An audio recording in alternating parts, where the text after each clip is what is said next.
Everybody's like, oh, you're going to the Korengal? Oh, and they feel sorry for you and everything like that. I'm like, dude, it can't be that bad, you know. Show up there and you're burning your own feces, you know, you're living in a tent. I literally lived in a bunker, you know, about that high, I couldn't even stand up in.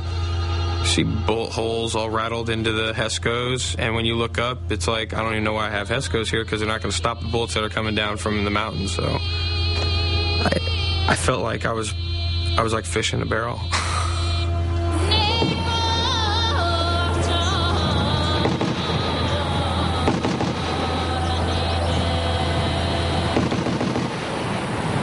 They're gathering intel right now basically on how to deal with us, because there's no really research or intel on how to treat us right now, because they haven't had to deal with people like us since, you know, World War II and Vietnam, you know, dealing with guys that are coming back from 15-month deployments with as much fighting, you know, as we went through. This week, a new film's being released that tracks one deployment by one U.S. Army platoon in Afghanistan. It's called Restrepo, after the isolated combat outpost built by the soldiers in the film. It's not about the politics of war. It doesn't even give you any context about the larger point of what those soldiers are doing there.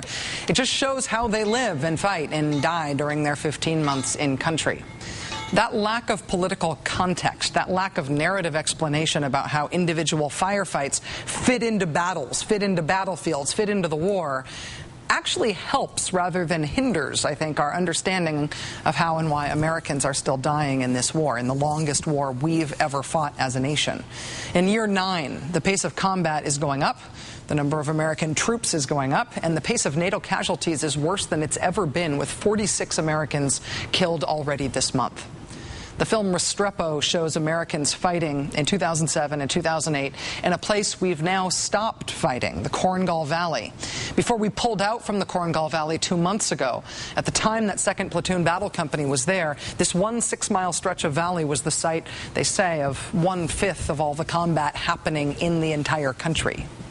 As our country today is shocked by the General McChrystal firing, shocked back into paying attention to the war again, as Paul Rieckhoff was talking about at the top of this hour, trying to decide how much of General McChrystal's fall is about Stanley McChrystal and how much of it is about the counterinsurgency strategy that he personified.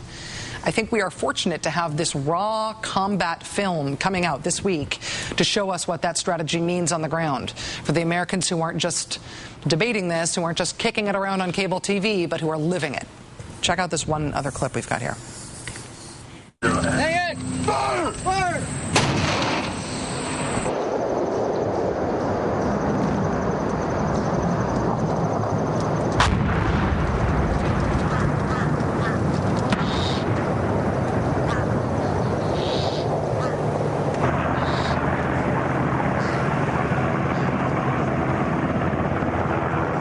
The Korengal outpost is at the 6-3 grid line, and then the 6-2 grid line.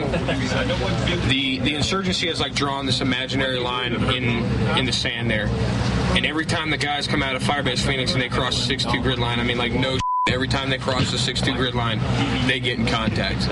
So I want to extend the security bubble, because wherever I can place troops and wherever I can provide security is where I'm going to be able to have an influence on the populace. The hard part is that they're so deeply rooted down here because of family ties and because of religious ideals that getting these people to push out the insurgency and basically push out their family members is going to be the hard part.